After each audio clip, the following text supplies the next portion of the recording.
We're going to open a boutique resort in the Philippines. What? Finally. I feel like we've been talking about this for a very long time, just not the Philippines, but like we really want to have a chain of resorts or hotels or whatever, boutique lodging establishments all around the world. Yeah, and we've mentioned it maybe a few times in our episodes, like a little sprinkle here or there. Maybe it would happen. Yeah, like hints that, we'd love to have a boutique resort someday. I could definitely see us owning or operating a place like this in the Philippines, having like a boutique resort, owning that and running it, because I think it would be something that's very on brand because it's about travel. We could host and show people the way we like to travel. If you think we should start a boutique resort or a boutique hotel, please leave a comment below. Let us know.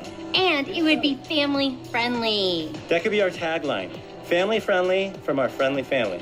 Family friendly from our friendly family. Of course you That's the worst tagline ever. I can't even say it. This is probably the first time we're saying our goals this loudly out loud. And I think it's because at this point, it's so much more than a goal. Like, this is something that we're ready to move forward on. We're not breaking ground tomorrow. No. But we are at the point now where it's like, we're not going to wait. So we need to talk to the people that we need to talk to. We need to start the processes that we need to start. But we're moving forward. And I'm really excited because it's something that we've always wanted to do. It's like a real passion of mine to design and engineer and everything. And it happens to be in one of our favorite places in the world. It's a no-brainer location for the very first one. But this is like the absolute very, very, very beginning start of this journey. So I'm really excited that we are saying this so publicly, that this is our goal, that people can kind of come along with us and follow, like every step of the way we can share with our followers. So today in this episode, we're going to talk about the who, what, where, when, why, and how, basically everything that we know so far. But then a lot of this is going to be opening it up and saying, who's out there in our network, in our audience, who can help us make this thing a reality, because there are so many moving parts, especially as non-Filipinos. We've got a lot of restrictions around what we can and cannot do in terms of land ownership and business ownership and that sort of thing. So we're going to be asking for help. There's a ton of unknowns for us in this, yes. But yeah, let's dive in, because I'm really excited to paint our vision for what this is going to look like, talk about a few of our ideas, not everything, because some of them need to remain secret. But talk about the history, everything that's gone into getting us to this point, and why we think it's going to be such a different experience for us, for Filipinos, and for non-Filipinos that we hope to bring a lot of over from other countries to share in this experience. All right, how do we start? There's so much I want to say and add to it. I've made some notes, obviously, because that's what I do. So I've got an outline, and I figure a little bit of structure here. We like to start with why, right? This goes back to our marketing experience. Like, always start with why. Yes. So why? Most people think of us as vloggers. Right. Which, of course, we are. Yeah. But that's not really what ABC is all about, right? Right. You and I talk all the time about how that's just the start, and go ahead. Well, we've always thought that YouTube is this great avenue for us to have our videos on and to build an audience, but we have such bigger plans in the works in our brains. We're always talking about the bigger picture for Always Be Changing, and also LTP, Live the Philippines. But our ideas are almost limitless. And so one of the big brand ideas we have for ABC is the boutique hotel thing. We want to create experiences for other families, similar to the experiences that we've had. So we want it to be, affordable for families, comfortable for families, and we want it to be adventurous. And we want to set it up in a way that people will not just go to a destination, experience a destination. There's more than just a resort. There's the culture, there's the food. We want to bring everything into that experience for travelers. Wow. Wow. Quite the rabbit hole. What? All right, let's bring Yeah, going back to what you said about YouTube and the whole vlogger thing. It's like you and I talk all the time about how YouTube is not really our core business. Right. YouTube is just the marketing vehicle to promote our core business. Right. And we love YouTube, but it's not really. But it's a means to an end for us. We really enjoy it, but it is a marketing vehicle. And for us, the ABC overarching brand is really just, it's about travel. So yes, travel content, travel, the videos, articles, photos, maybe a coffee table book that we talk about.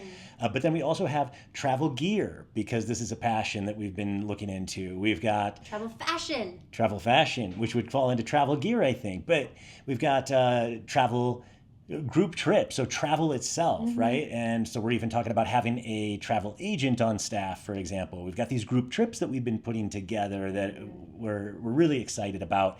So for us, it's just everything about travel. Anything within that globe is something that we could have our hands in. And then again, YouTube, it's a little bit of the content that we're going to create ultimately, but mostly it's a thing that helps us just drive attention to whatever it is we're working on.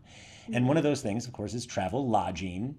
So we really want to start building that out. And yeah, this one's exciting. So there are a couple of things I would say that go into this passion to open a resort in the Philippines. And number one, it's that you and I have been talking for years about how great we would be at running boutique resorts. Yeah. We understand the customer service component. We understand the design and engineering and maintenance component, You're so detail oriented. Yeah, and there are other terms that you could use for it, like picky, particular, nitpicky, I just use detail oriented. fault finding, whatever. But it's very rare that I go through any hotel or even most of our homes and I don't pick apart and say, this is what I would change to make it better. So I do it because it's fun, not because it's like a negative. I don't say it to people's faces to bring them down or anything. It's just I really like improving things that I see, and that's the artist, the designer in me. Now, the other thing is that after our first trip to the Philippines, almost 2 years ago, we started collecting donations of sorts through the website. People were doing super thanks through YouTube to us. Remember that? Yeah. And we were like, we don't want to take money from our viewers. Right. We get money, revenue, income. We want to take money from big corporations and ad revenue and things like that, or brand sponsorships. We don't want to take money out of the pockets from the viewers. And that very quickly, just saying, hey, we're going to turn over a super thanks, turned into a different way that people could donate. And they all were a little bit problematic because everybody's kind of taken their cut. So let's say 30% cut of stuff through Apple or other platforms. Now with where we ended up on that was the YouTube giving kind of thing, so people can make donations. So a lot of our older episodes, especially in the Philippines or actually all of Southeast Asia, have that donate component, and we get to pick who that money goes to, but it's from their library of organizations. And so ours is Unbound. It's been so long since I've looked at it. It has, but I also think that YouTube takes a cut out of that as well. I don't think that 100% of super thanks or the give goes to that organization either. So super thanks, they take that cut. And memberships, if we do, memberships, we actually do have one of those set up on ABC, but not on LTP. They take that cut. The cool thing about their giving program is maybe it's minuscule to cover like credit card processing fees or something, but I think for the most part, all of that money goes to the organization. And that's why we did that. It would be really cool if we could have picked a Philippine organization, but they weren't in the library, at least at the time. Yeah. So that's the direction that we went, but we didn't limit it to that. And if you go to our website, is it followabc.com/give or giving? You want to type it in and see? And while you're pulling that up, I'll just talk. This is where we've documented some of the ways that we've been kind of giving back to the communities. Give. Followabc.com/give. It's just a very small way so far that we've been able to give back. But the biggest, most ambitious component of this so far is the one that's at the top, and that's the Live the Philippines X Project. We called it the X Project because we didn't really know what it was, but we really love this idea of, with as quickly as our subscriber base is growing on the channel, we wanted to line up and say, hey, when we hit 1 million subscribers, we want to put 1 million Philippine pesos into some sort of a project. And it was related to housing in my mind because as we drive through the islands and the towns of the Philippines, and we see how some Filipino families are living. I'm like, I feel like I could design and build some really inexpensive, maybe far more durable housing for them very inexpensively, but then we wouldn't have to worry about typhoons and that sort of thing blowing them away because they would be more stable. That's where it started. And then at some point when we were talking about lodging, resort stuff, and then this housing project, they kind of combined, and it's like, hey, instead of just creating a few homes, tiny homes essentially for Filipino families as a test, we could create something that has longevity and that would serve the community, be able to provide income to families, you know, on a perpetual basis. And then it was just like, that's exciting. Yeah. And it's something that we can like build on and grow on and bring value to the guests and the customers that come to stay there. I think that's my biggest driving force.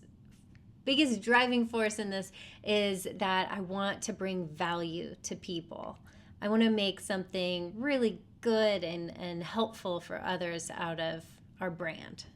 A quick aside to thank this episode's sponsor, Saily.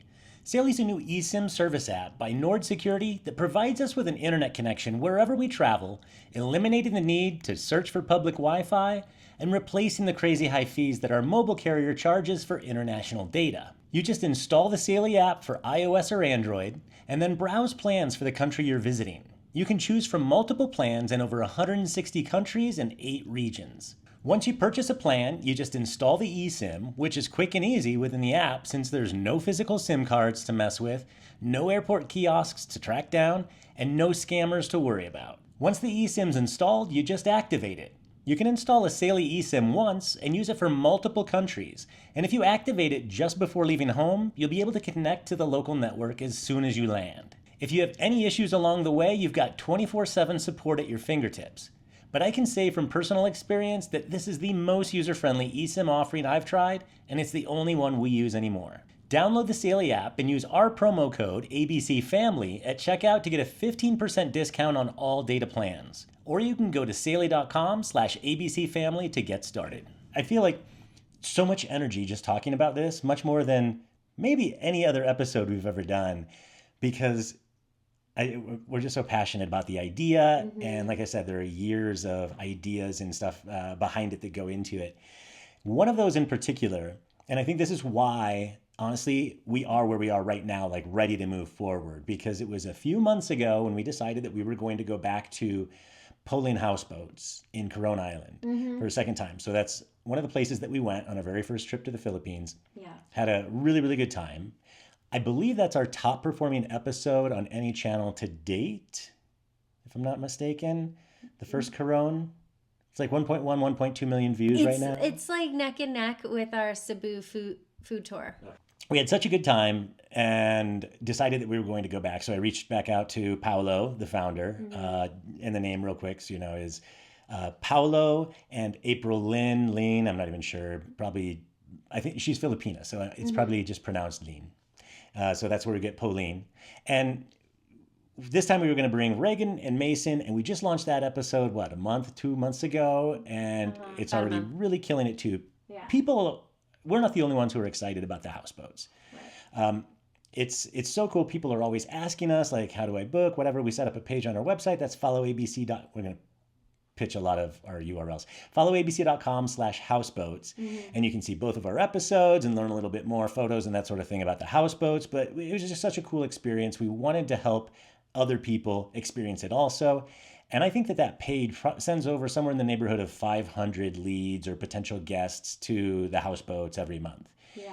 And just so inspired by Paolo's story, because you can really tell, he's Italian, he's from Italy. You can really tell that his main driver for doing it is helping the Tugbanwa tribe there. Yeah. It's not about making money. He's just so proud of the fact that they're employing literally hundreds of people. And a lot of them are probably young and single because they do sleep right on site there. So he's providing room and board, not just income. But some are going to be families. And so then that money goes back. It's helping hundreds of people in the tribe. And it was to the point where I think 2 different concepts came into play for us, where one, again, as we stay there I was looking around the houseboats thinking, here's how I would do it differently.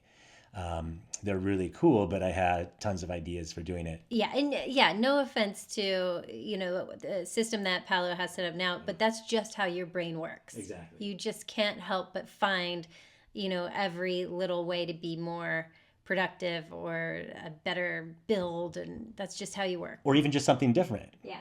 But what that led to, on our morning walks, we started talking about, like, what if we talked to Paolo? So I started talking to Paolo, like, months and months ago, and we have spent countless hours WhatsApping and Zooming and just talking about the business in general, helping him with his website and learning all about their reservation process and so on. But then you and I have this idea, since we've got this content that's very popular that pushes a lot of potential guests that way, what if we tried to take it a step further, dip our toe in the resort ownership kind of pool and have a partnership with Paolo where we help design and build the Lockwood houseboat. And then people could directly book that one. And it would be built around our ideas and our vision, so substantially different from what he has today. And with all these new features, you had the idea, we'd want it to be family friendly because that's our brand, family. Yes. Well, what I think makes Paolo's business so successful is that he has such a unique product. It's not just a hotel room or a hut. It is a unique houseboat. Like, they're floating. It's a floating hotel, essentially. And that's just so cool and so unique. So it kind of gets us thinking, like, what can we do that's different, that's unique, that is the experience. We want to come up with lodging that is the experience.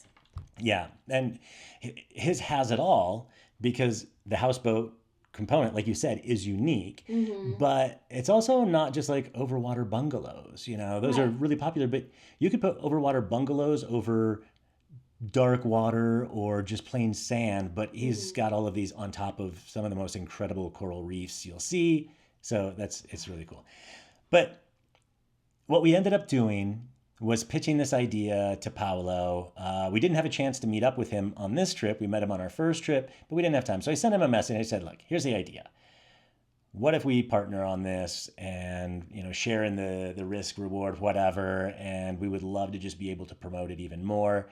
And he's such a nice guy and so receptive, but at the same time, he came back to me with even 10 times longer message than what I had sent to him, which was great detail. Basically letting me in on the fact that they are currently in the middle of construction on, I think he said 2 new houseboats that are massive. Awesome. They're like multi-unit houseboats. And I think he said they're maybe taking over another lagoon just for these. So he has so much in the works right now. It's like, there's no way he could possibly pull his attention away from that to talk about this. Not to mention the fact that they're basically booked almost all the time anyway. So it's a little bit unfortunate because I think the main value there would have been being able to work with Paolo, a fantastic guy, and pick his brain and really learn so much about not just the boutique resort management experience in the Philippines, but as a foreigner, right? Right. So we missed out on that, at least for now, which is a little bit disappointing. But at the same time, I think that we'll figure these things out as we go. And so it's just really exciting. Whatever, we just are excited to be moving forward. It's going to be an insane journey with a ton of downs along with the ups. I am sure of it because I know that there's just a million things that we don't know about, we haven't thought about, that we're going to hit along the way. So I think that one of my main takeaways from the whole discussion and exposure with Paolo thing is that I want to mimic what he's got, where it's about so much more than just having a potentially revenue generating property in a portfolio. I'm excited about the fact that this can provide a lot of income for the community and for the members of the community. I'm excited about being able to build something that will attract our peers, so the Western, North American and so on audiences, bringing them into the Philippines tourism experience that we know is very underrated, but also making it a place where Filipinos can vacation, and ideally at a discount. Like maybe you have a Philippine passport, you get the equivalent of a locals discount, right? So we make it more affordable for in-country. Maybe our bread and butter comes from more of the Western tourism dollars, those budgets that we know we can attract. Well, I feel like as we've traveled from the Philippines to other countries around, and as we traveled within the Philippines, we've discovered something that's really interesting to me, that a lot of Filipinos, when they travel, they go outside of the country instead of traveling within their country. I feel like that's fascinating to me because most of our viewers are Filipinos that want to experience their country, but for some reason they're choosing to travel outside instead of within. And it blows my mind, and I want to change that. I want to help people see that you can have a weekend trip. It can be affordable, it can be very comfortable, and it could be mind blowing. Yeah, I almost see it as being driven by like an East meets West kind of concept. Since we're involved in the design, the ownership, the engineering, I want it to incorporate some of the values and the amenities and the experiences that we know an audience like us will be after, but we also want it to be really true to Philippines roots. Yeah. And to make this a reality, and I'll mention this probably twice in this episode, but to start off right now so that people can use this as like a frame of mind as they're continuing to listen, we're going to need a lot of help making this a reality. Again, especially because this is a foreign country for us. So everything from architects, engineers, landowners, politicians, lawmakers, policymakers, anything that's going to help us cut through red tape and figure out how things will be working over there. Those are the resources that we're looking for right now. And what? I was going to say, and we don't even know where this resort is going to be located. So all of that is going to be different depending on the location. Right. Yeah.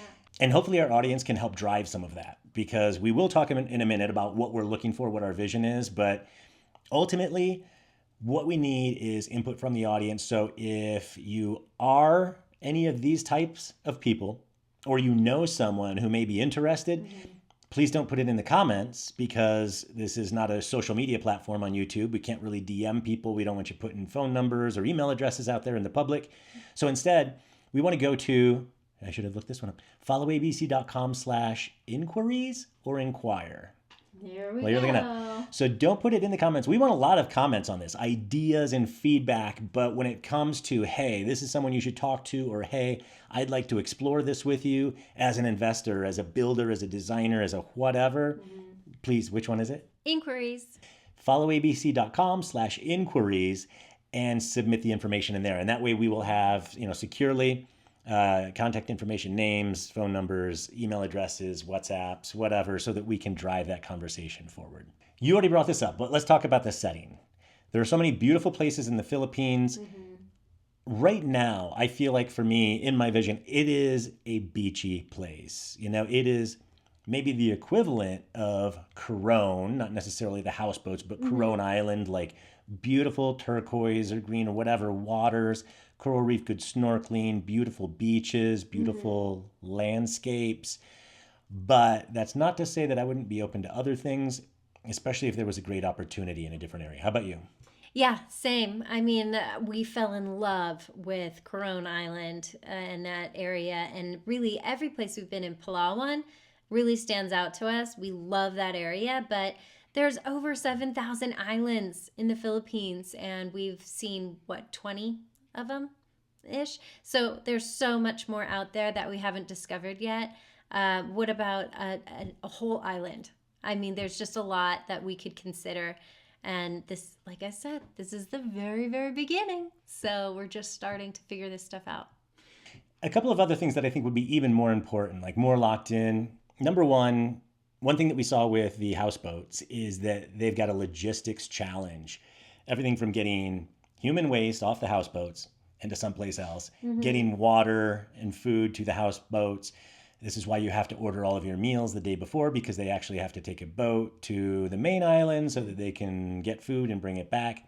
We'd like to have proximity to things like medical care and food, maybe even restaurants at the beginning as we're building, and we don't have too much on-resort resources for that sort of thing. But, making it something where we can get building materials as well, anything that we might need during construction and running the operation itself.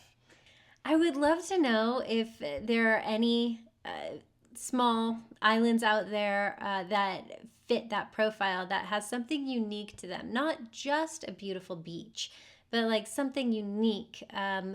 The Hidden tallest waterfall. waterfall. Yeah, something like that. We'd just love to hear about it so we can research it. And then, of course, we would visit it.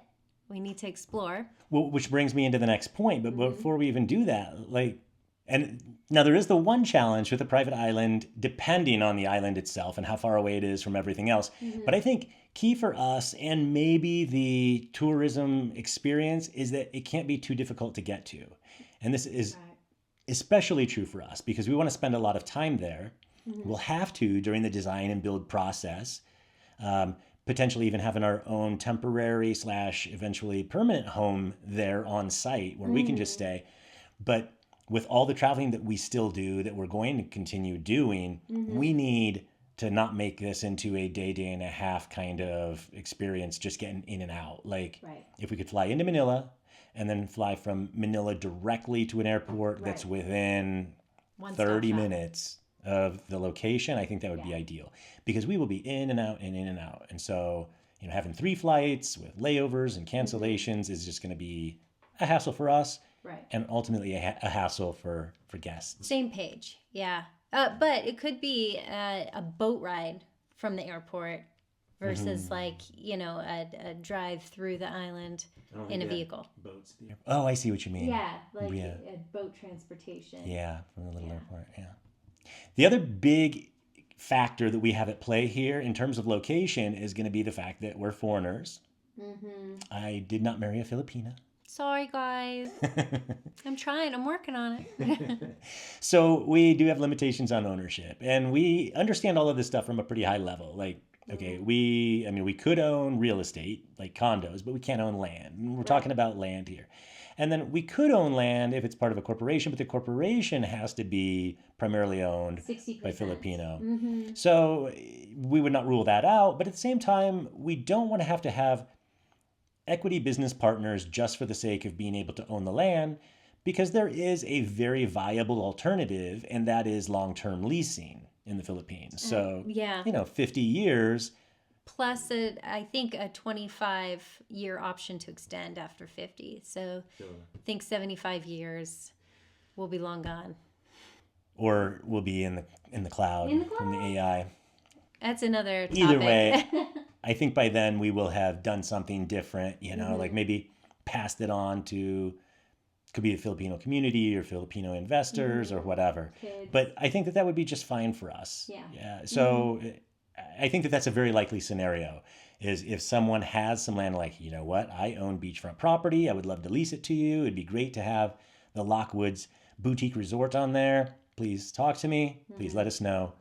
followabc.com/inquiries. We're looking into all ideas right now.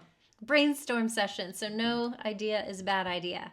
Now, as travel creators, we are no strangers to Instagrammable spots, right? And it's neat to see all of that out there and to be part of the community that shares those things with people who aren't traveling all over. But at the same time, we'd rather not see the same places everywhere. And we want to do something very different. Yes. And we have ideas around that, although, of course, a lot of them will be driven by whatever that setting is. So is this going to be beachfront, or is it going to be in the jungle, that kind of thing? So whatever. We don't have all of the answers. But there are ideas that we have in our heads. We don't have a combined head. That we're going to keep close to the hip anyway, because we want to be the first ones to bring them out. What we do know is that, like you said, it's going to be a very unique place, a very unique experience. And I think unlike anything that we have personally experienced within the Philippines, even though we've been to some fantastic places. People are always talking about Amon Pulo. We haven't been. We don't know. We haven't been. But I think our place is going to be cooler. Our place is going to be more accessible in many ways. It's going to be more approachable, more affordable, more accessible, easier to get to. Yeah, not quite as exclusive. So, I mean, if you're looking for that, ultra luxury, privacy, vacationing with kings of other countries and billionaires, Amampulo's your spot. But we looked it up. It's like $5,000 a night for our family. if we had the 4 of us go. Yeah, that's just nuts. Anyway, we don't need to pitch Amampulo anymore. No. Back to the Lockwoods Resort. So a few of the ideas that we have floating around, and I should mention, by the way, that the one idea that you had for the houseboats, and Paulo, you can steal this one. Mm-hmm. The water slide from the top. Like, absolutely, he should have water slides on those. Like, how fun would that be into deep water? I know. Yeah. It's the perfect setting because it's deep enough on all of those. It would be perfect. Yeah. And so family friendly, but it's also great for adults. So he should add them. Now, for ours, again, we'll just throw out a few of our initial ideas just so people can kind of get an idea. But one of the things that I'd like to have is a single restaurant that is very community based, community tables, everything's somewhat rustic. And again, that East meets West. I really enjoy cooking. I've always enjoyed coming up with my own recipes. I would love to have a bit of a fusion. I'm going to call it a Filipino fusion. Oh my gosh. Filipino. So taking some key dishes, traditional dishes, bak choy and maybe even like crispy pata, and just putting my own spin on them. Still like not ruining them, keeping them authentic, but at the same time, just little twists that make it distinctly Lockwood. I'm sure you're also going to have some signature cocktails on that menu. Yeah, like not going to make drinking a big thing, but definitely would want to have a nice menu. I already have this actually. Do you know I made this? I made a drink menu specifically of cocktails that are inspired by all of our Filipino travels. I'll have to share that. But the reason I put it together is because I'm talking to places in BGC about maybe having that on a temporary or permanent basis as like a happy hour menu. And then people could go in and ask for the Lockwood cocktails, And you also make great mocktails too. Again, depending on the setting and how accessible supplies are for food and whatnot. I mean, almost regardless, I would love to have an organic farm on location. Absolutely. Oh my gosh, we've been to so many amazing resorts that have this, like so inspiring. We've got to have a local on-site farm. Some of our favorites were Babylonstoren in South Africa. That place was incredible, and it added to our experience that we got to walk around the gardens, the herb gardens, the chicken coops, the bee inhabitant, like the beehive. Like there's like a whole community. Oh my gosh, it was amazing. But yeah, the cows, goats, the turkeys, being able to grow as much as possible right there, I think would be a very cool addition. Not just from the food supply side, but from the experiential side. Like the kids really liked that at Babylonstoren. Yeah. And so organic too, to have it go from the ground to your table. Yeah. The other thing about Babylonstoren that's going to be a huge inspiration or driver for me is that it is the one place that I have been in my entire life where I think maybe they did it almost perfectly when it comes to the building design and construction. And it's so rare. Like I can always find something that I would change. I don't think I would change anything about the place that we stayed. And we had one of the 2-bedroom like family cottages. They have a variety there, but the construction is pretty similar across all of them. And it's like, there are so many places that I see where you have to worry about things like mold, moisture, the termites, in Coronado, and yet you see them building new buildings and they're still doing them out of wood. And it's like, why do you choose to use a material that you know is going to be problematic? And they do it. But Babylonstoren, I think everything was very well thought out and so durable. The building itself, I think, is concrete or cinder block construction, first of all, so very strong. It'd be great for typhoons, for example. But it looks beautiful too. Everything there is like something out of a magazine, but none of it is fancy. It's all very rustic and approachable. And I couldn't help walking around and seeing like in the kitchenettes, it was a kitchen, but they did the picnic table. So you don't have chairs that are going to break or potentially be crappy or get food on them and now they're dirty. It's like the picnic table is almost indestructible. I mean, you literally could take a hammer and pound on it and put dents in it and it wouldn't matter because it's already rustic. Same with the floors. 2 types of floors in there. Concrete in the bathrooms, the bedrooms, I think in the kitchen also. That very rustic hardwood in the main room. So it's like completely indestructible. You don't have to worry about water damage. You don't have to worry about dirt, wetness. mistreatment, anything like that. On the windows, they actually had those wooden shutter things that they would close at night for privacy and complete light blockage, so you don't have blinds or drapes that get dirty or damaged or anything like that. Even the kitchen appliance kind of stuff. It was all stainless steel, freestanding. They didn't have doors that break or come loose or get crooked. Everything was just open. So it's like they did a perfect job of finding ways to make things beautiful, really cool, and at the same time eliminate 99% of maintenance issues so that it always looks good. We could go back there 2 years later and it's probably going to look just as perfect inside as when we were there. That's what I want. It was just storybook. Yeah. So I want to bring some of those ideas over to this resort and to every resort we get involved with. We're not the only ones who have big plans for this place. Colt also has some pretty big ideas. Yeah, Colt in the Wild, the experience. Uh-huh. Yes, and I love how passionate he is about educating people. So it's not just for him. It's not just that he wants to have enclosures for himself because he wants to have 1 million pet geckos and lizards. It's because he wants people to learn from it. And I love the idea of him starting some sort of rescue center. I mean, that is his dream, is to have like his own property where he's rescuing animals and his own collection of exotic reptiles. And I know that Colt's going to have an episode. You're going to make an episode like maybe this week, right? That has his whole introduction, his vision for this.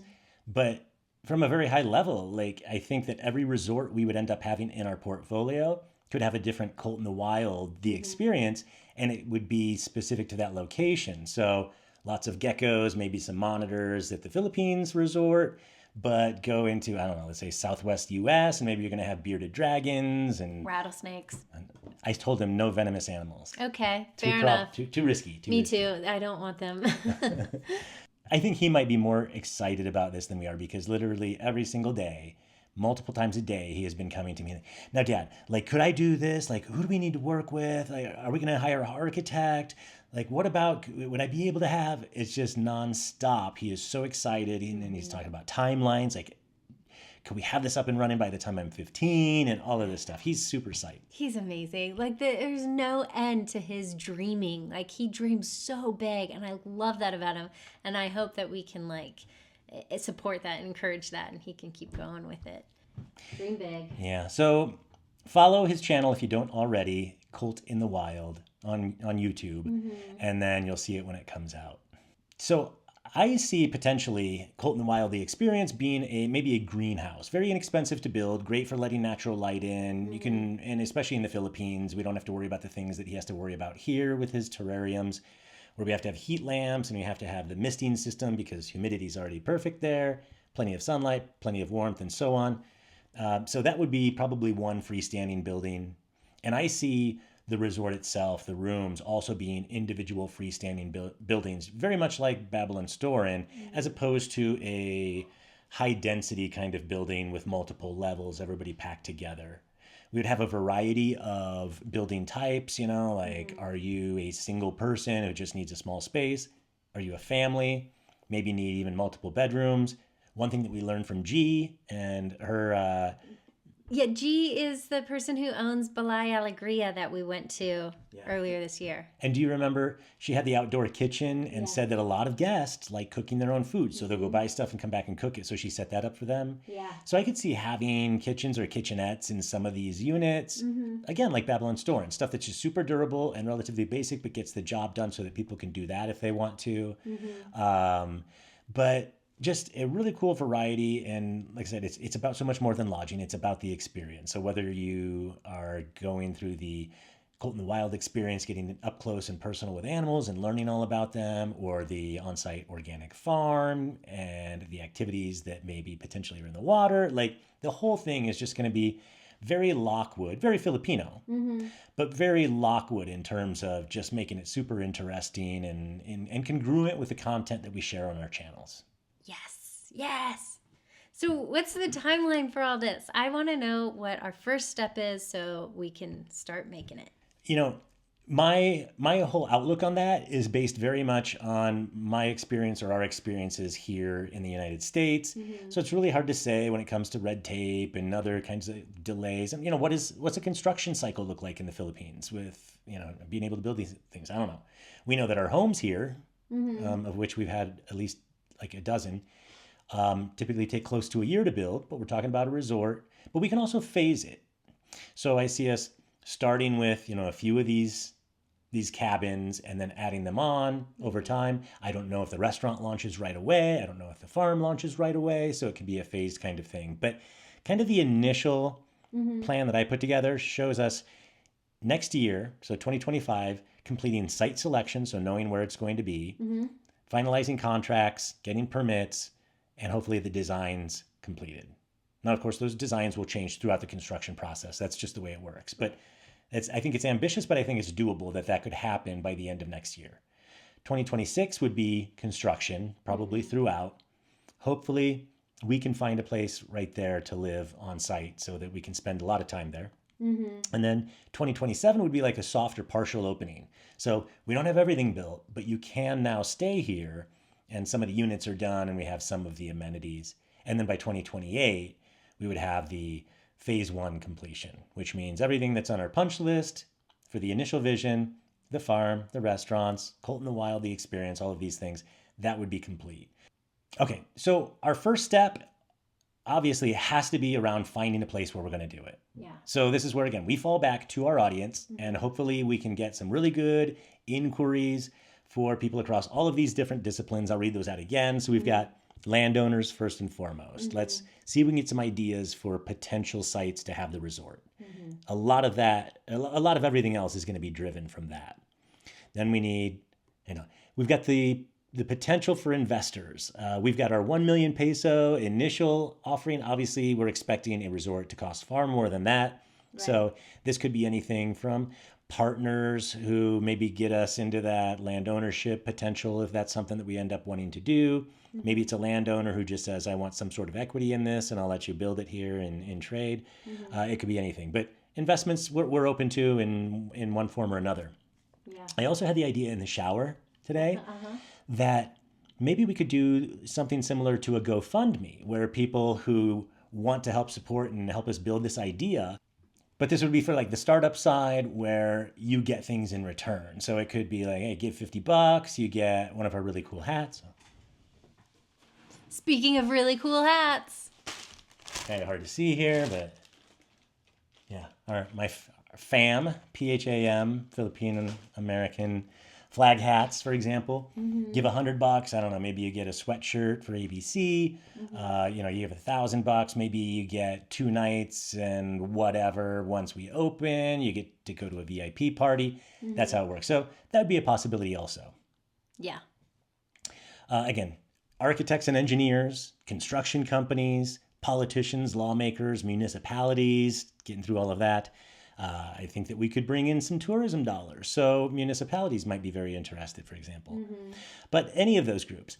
And again, so we don't want to put that stuff in the comments because there's not really a way for us to contact those people, especially specific individuals that we need to be talking to.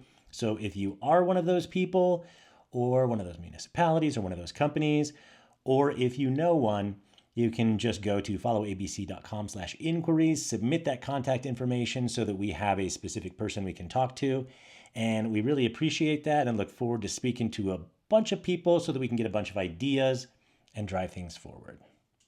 Let's do it. Let's go. I've always been your biggest cheerleader.